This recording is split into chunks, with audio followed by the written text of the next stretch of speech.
আজ শেয়ার করব আটা আর আলু দিয়ে স্বাস্থ্যকর একটা টিফিন রেসিপি। একদম অল্প সময়ে কোনো রকম ঝামেলা ছাড়াই এই রেসিপিটি তৈরি করে ফেলতে পারবেন।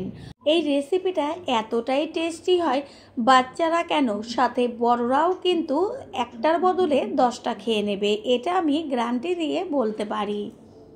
নমস্কার বন্ধুরা, শ্বশুর বৌমা রান্নাঘর অ্যান্ড ব্লগ চ্যানেলে সকলকে স্বাগত। তাহলে চটজলদি রেসিপিটি সম্পূর্ণ দেখে নেওয়া যাক। এখানে আমি 3টে আলুকে আগে থেকে সিদ্ধ করে তার খোসাটা ছাড়িয়ে নিয়েছি। এবার একটা ম্যাশারের সাহায্যে ম্যাশ করে নেব। ম্যাশারের সাহায্যে ম্যাশ করলে আলুটার ভেতরে কোনো রকম ডেলা ভাব যে থাকে সেটা থাকে না, খুব সুন্দরভাবে ম্যাশ হয়ে যায়। ম্যাশ করা আলুর মধ্যে দিয়ে দেব ঝালের জন্য কেটে নেওয়া কাঁচা লঙ্কা, একদম কুচিয়ে নেওয়া ছোট ছোট করে ধনেপাতার পরিমাণটা একটু বেশি ব্যবহার করবেন। দেব ছোট চামচের 1 চা চামচ গরম মশলার গুঁড়ো, বড় চামচের 1/2 চা চামচ আদার পেস্ট, ছোট চামচের 1 চা চামচ চাট মশলা, দেব স্বাদ অনুযায়ী লবণ আর ছোট চামচের 1/2 চা চামচ কাশ্মীরি লঙ্কার গুঁড়ো। ঝালের জন্য এখানে কাঁচা লঙ্কা ব্যবহার করেছি। আর দেব একদম ছোট ছোট করে কেটে নেওয়া পেঁয়াজ, 2টো বড় সাইজের পেঁয়াজ কুচিয়ে নিয়েছি। দেব মাঝারি সাইজের বাটির 1 বাটি পরিমাণ আটা, আটার মধ্যে দিয়ে দেব লবণ। আর রেসিপিটি আপনারা চাইলে ময়দা দিয়েও করতে পারেন, তবে আটা দিয়েই তৈরি করার চেষ্টা করবেন। এর মধ্যে কিন্তু আর কোনো কিছুই আমি মেশাবো না। আটার সাথে লবণটা মিশিয়ে নিয়ে তারপরে অল্প অল্প জল দিয়ে একদম যেভাবে আটা মাখা হয় ঠিক সেইভাবে ডোটাকে তৈরি করে নিতে হবে। হাত দিয়ে ঠেসে ঠেসে বেশ একটু সময় নিয়ে আটাটাকে মেখে নিতে হবে। বাচ্চাদের টিফিন নিয়ে কিন্তু বড্ড ঝামেলায় পড়তে হয় মায়েদের। এরকম যদি একটা টিফিন রেসিপি তাদের তৈরি করে দেওয়া হয়, টিফিন বক্স কিন্তু একদম ফাঁকা চলে আসবে।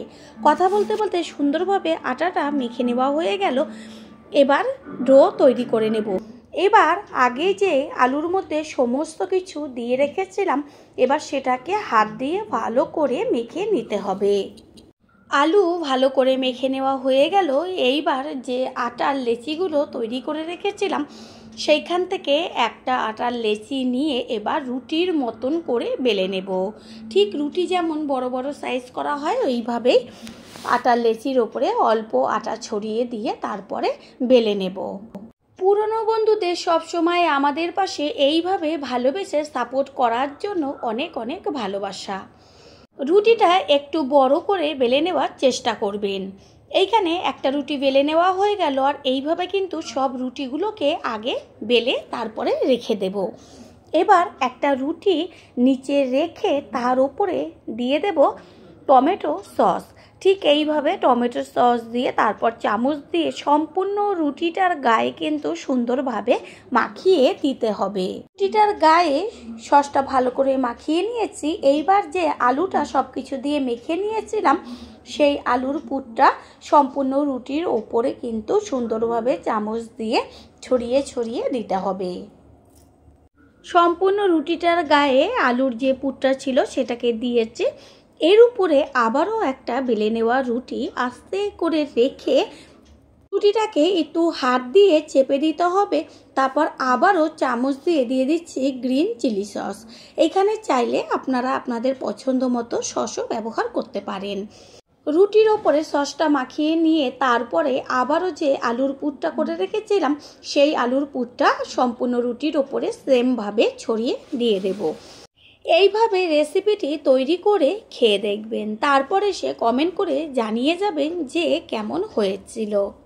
আলুর পুর দেওয়া হয়ে গেল। আবারও একটা বেলে নেওয়া রুটি আস্তে করে ওপরে দিয়ে তারপরে কিন্তু আঙুল দিয়ে বেশ চারদিকটা চেপে চেপে দিতে হবে। একটু আঙুলের মাথায় জল নিয়ে চেপে চেপে দিলে কিন্তু এটা একদমই খুলবে না।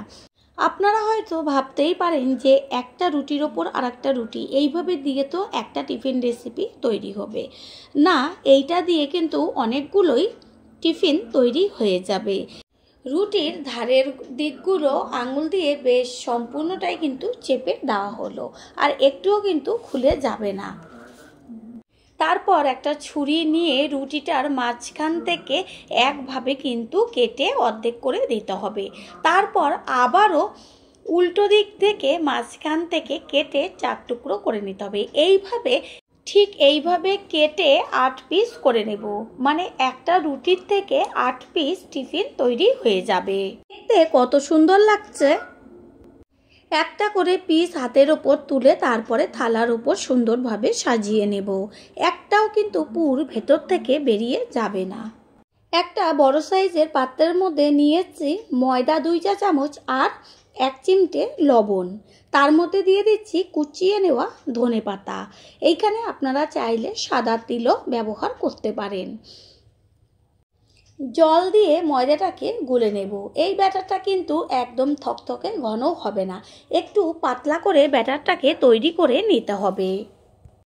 ব্যাটারটাকে তৈরি করে নেওয়া হলো, আর আমি চামচ দিয়ে দেখিয়ে দিচ্ছি যে ব্যাটারটা কতটা পাতলা হবে। একটা করে পিস নিয়ে ময়দার যে ব্যাটারটা তৈরি করেছি তার মধ্যে পিসটার 2 পাটি ভালো করে চুবিয়ে তারপরে গরম তেলে ছেড়ে দেব। আর একটাও পিস সেমভাবে নিয়েছি আর ময়দার যে ব্যাটার আছে তার মধ্যে চুবিয়ে তারপর গরম তেলে ছেড়ে দেব। একসাথে 2 থেকে 3টে ভাজবেন, বেশি কিন্তু দেবেন না, তাহলে ভাজাটা ভালো হবে না। যারা প্রথম আমাদের চ্যানেল ভিজিট করছেন তাদের আন্তরিক শুভেচ্ছা ও অনেক ভালোবাসা। আমাদের রেসিপিগুলো যদি ভালো লেগে থাকে সাবস্ক্রাইব করে দেওয়ার অনুরোধ রইল ও পাশে থাকা বেল আইকনে ক্লিক করলে পরবর্তী ভিডিওগুলো সবার আগে আপনাদের কাছে পৌঁছে যাবে। এইগুলো তেলে দেওয়া মাত্রই কত সুন্দরভাবে ফুলে উঠেছে, আর গ্যাসের ফ্লেম একদম লোতে রেখে কিন্তু ভেজে নিতে হবে। নিচের পিঠটা যখন হালকা ভাজা হবে তখন উল্টে দিতে হবে ওপরের পিঠটা হবার জন্য। সব থেকে ভালো হয় 2টো করে ভাজলে পরে। একটু বাদে বাদে কিন্তু উল্টে উল্টে ভেজে নিতে হবে, আর দেখে যেন পুরো মনে হচ্ছে সিঙ্গারা বা প্যাটিস। দেখেই যেন জিভের থেকে জল চলে আসছে। যেই জিনিস দেখতে সুন্দর হয় তার প্রতি কিন্তু খাওয়ার একটা আকর্ষণই বেড়ে যায়। 2 পিঠই কিন্তু একদম লাল লাল করে ভেজে নেওয়া হয়ে গেল। এবার তেল ছেঁকে তুলে নেব, আর একইভাবে অন্য যেগুলো আছে সেগুলোকে ভেজে নেব। সেমভাবে আবারও একটা করে পিস নেব আর ময়দার ব্যাটারে ভালো করে 2 পাতা চুবিয়ে নিয়ে গরম তেলে গ্যাসের ফ্লেম লো টু মিডিয়াম করে দিয়ে ভেজে নেব। চেষ্টা করবেন 2টো করে ভেজে নেওয়ার, কারণ তেলে দেওয়ার পর কিন্তু এতটাই ফুলে যায় কড়াইয়ের মধ্যে জায়গাটা শর্ট হয়ে যায়। যেমন প্রথমে আমি 3টে ভেজেছিলাম, সেই কারণে একটু নাড়তে অসুবিধা হয়েছিল। এবার 2টো দেওয়াতে এত সুন্দরভাবে এগুলো ফুলে উঠছে আর দেখতে কত সুন্দর লাগছে। এইভাবে এপিট ওপিট কিন্তু লাল লাল করে ভেজে নেব।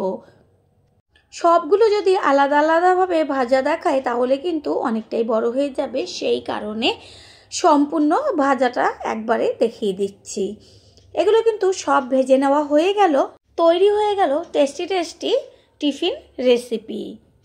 এইগুলো খেতে কিন্তু আলাদাভাবে সসের কোনো প্রয়োজন নেই, কারণ ভেতরে তো সস দেওয়াই রয়েছে। এত টেস্টি, শুধু খেয়ে দেখবেন। আশা করি রেসিপিটি ভালো লাগলো, আর যদি ভালো লেগে থাকে একটা লাইক, কমেন্ট, পারলে একটা শেয়ার করে অবশ্যই জানাবেন। আপনাদের দেওয়া একটা লাইক ও একটা শেয়ার কিন্তু আমাদের কাছে অনেক অনেক গুরুত্বপূর্ণ। আর লাইকের পাশে থাকা হাইপ চিহ্নটা অবশ্যই ক্লিক করে দেবেন। তাই প্লিজ কেউ একটা লাইক, একটা শেয়ার ও একটা হাইপ করতে একদমই ভুলবেন না। All friend, thanks for watching my video. আপনারা সকলে ভালো থাকবেন, সুস্থ থাকবেন। আবারও দেখা হবে অন্য কোনো রেসিপি এপিসোডে।